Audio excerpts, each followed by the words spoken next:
Hi, Crystal Ocula here. Welcome to Money Confidence. I'm the Chief Financial Strategist here at Confidence Wealth. And what I wanted to do today was take a moment to talk about some things that have been coming up a lot and questions that I get asked a lot. So I thought it would make it easy to touch base on these things that, maybe would be questions that you or your friends or family have been thinking about.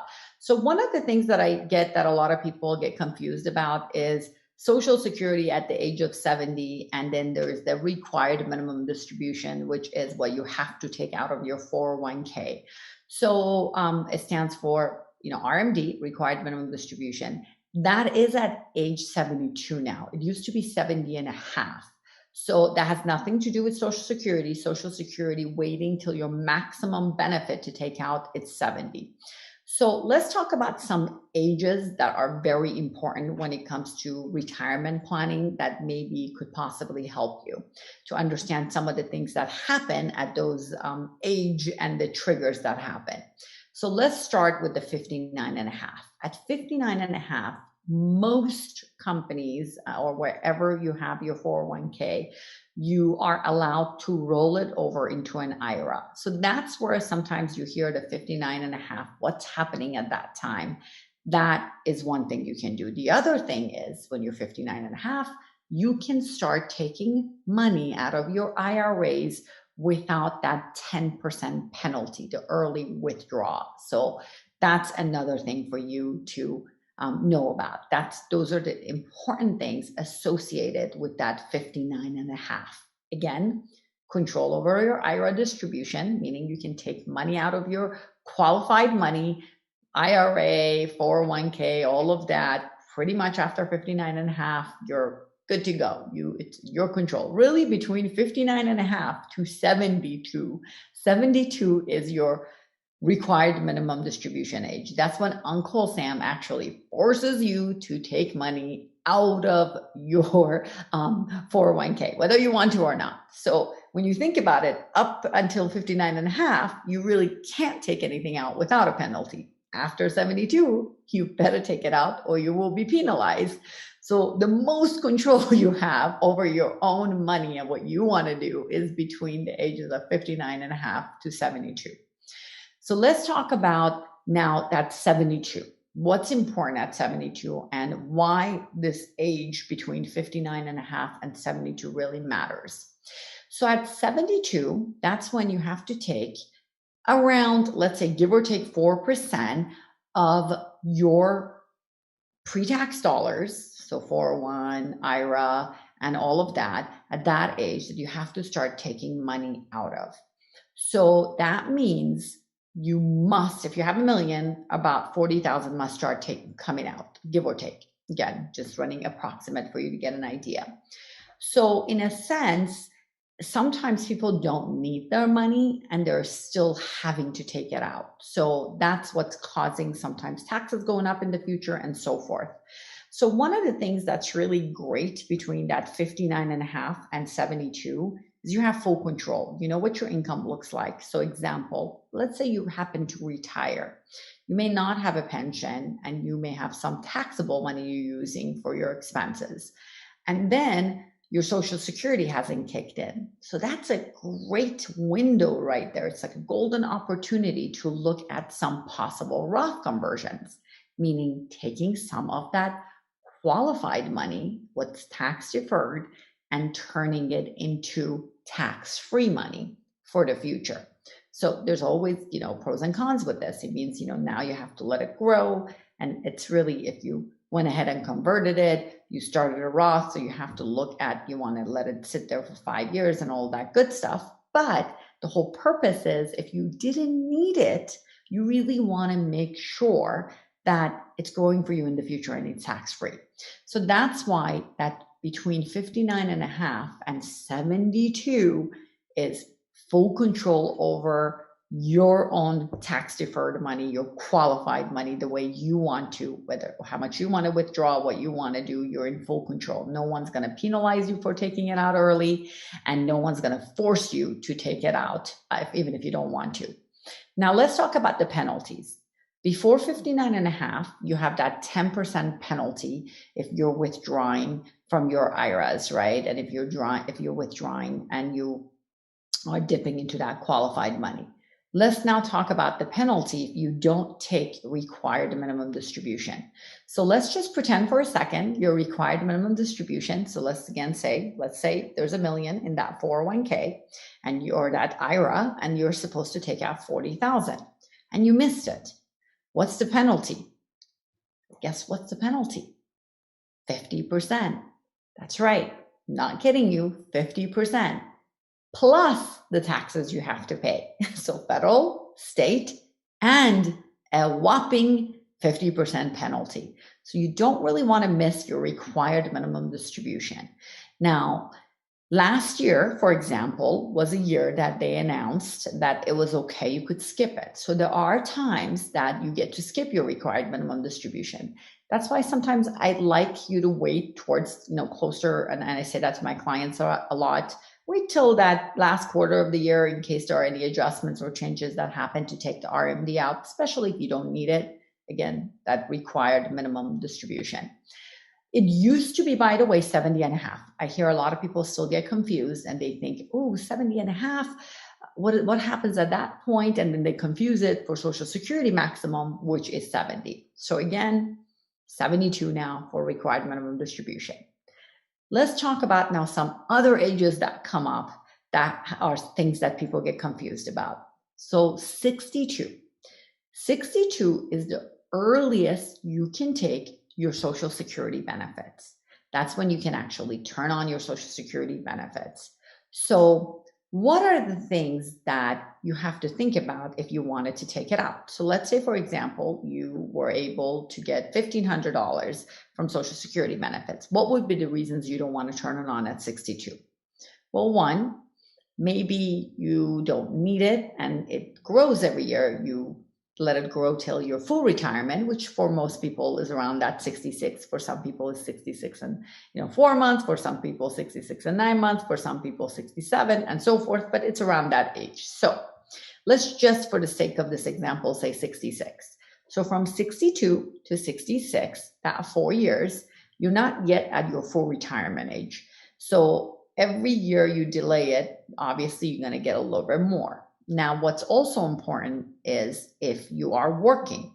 So if you're working and you're making over, give or take 18,000, I believe that the number was around that this year, then they are going to withhold for every $2 of earning, $1. So this means sometimes taking that benefit out, you're not going to get the full benefit.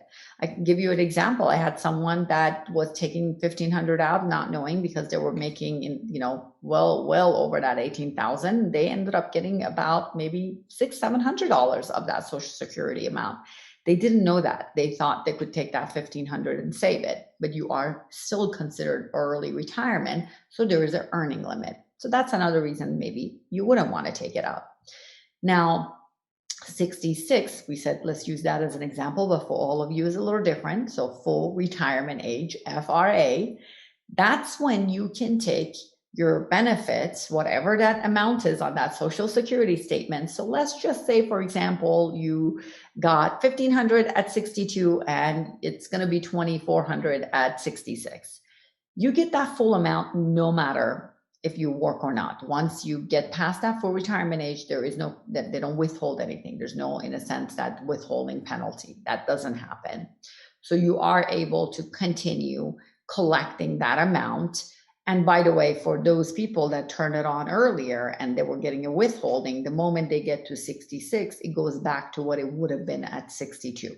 So going to rewind back a little bit to that point so we don't lose that point. So let's say at 62, you turned on your Social Security benefit, you were getting you thought you're getting 1,500, but you ended up getting 700.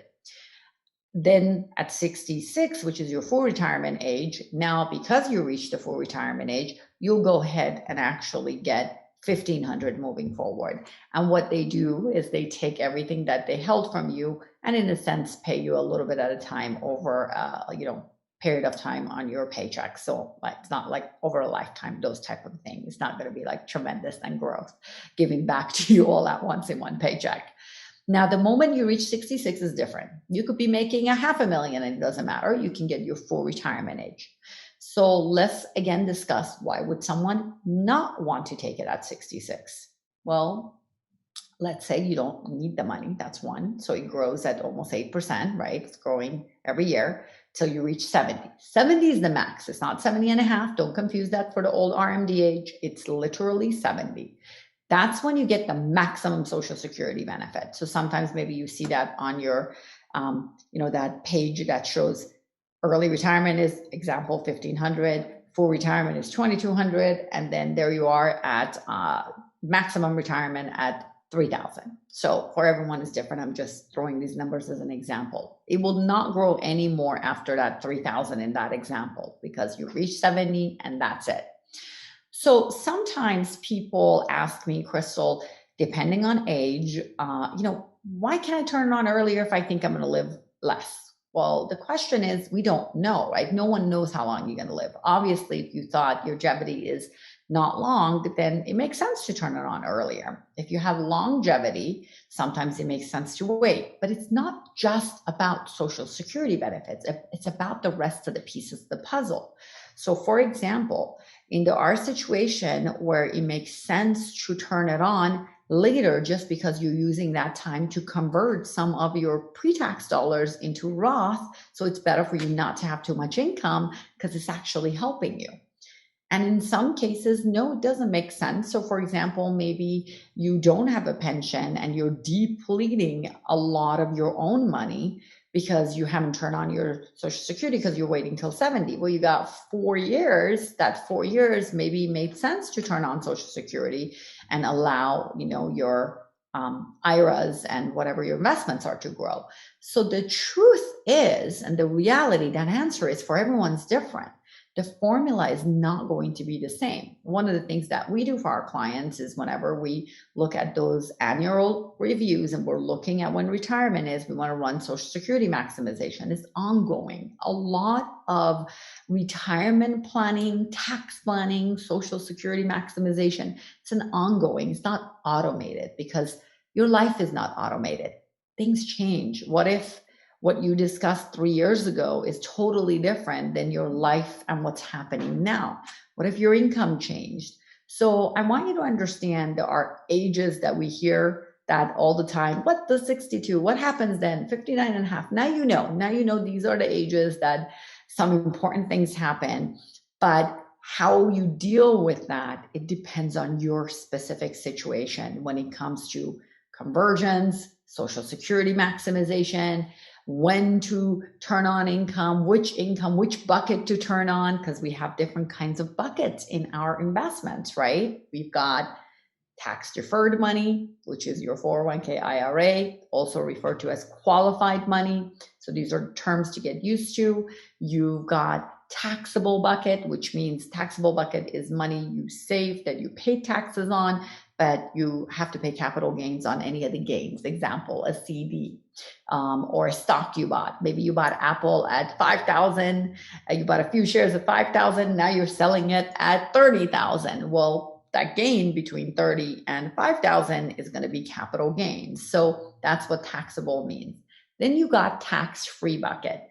Tax-free bucket is obviously, example, your Roth, where you don't have to pay any taxes. It's grown. You pay the taxes on the principal, and now your gains and everything else is tax-free. So everybody has different buckets and different amounts of money in each of these buckets. Then they have their other sources of income, whether it's pension, Social Security, rental income. It's all different for everyone. Social Security, so it's all, what are all these pieces of the puzzle and what makes the best sense for you? So there is not a cookie cutter answer. So a lot of times when I get questions, well, when should I turn on Social Security? It's not like it's something I can answer for you just based on that question. I need to understand your specific situation. So just understanding that is really helpful, because I know I get tons of emails asking questions, what's the best age? It really depends on your situation. But I hope this helped you a little bit to understand those ages that come up, because I hear a lot of confusion, and it came up so much this week that I realized that people are confused about what happens at 59 and a half. What does 62 mean? What is 70? What is 72? And what happened to 70 and a half? So hopefully now you've been educated and you know exactly what those ages mean and the purpose behind them. In the meantime, as always, if you have any questions for me, don't hesitate to shoot out an email or go ahead and put any comments below. I'll be able to answer usually within 24 hours. So give me some time. I'll talk to you soon. Have a great one.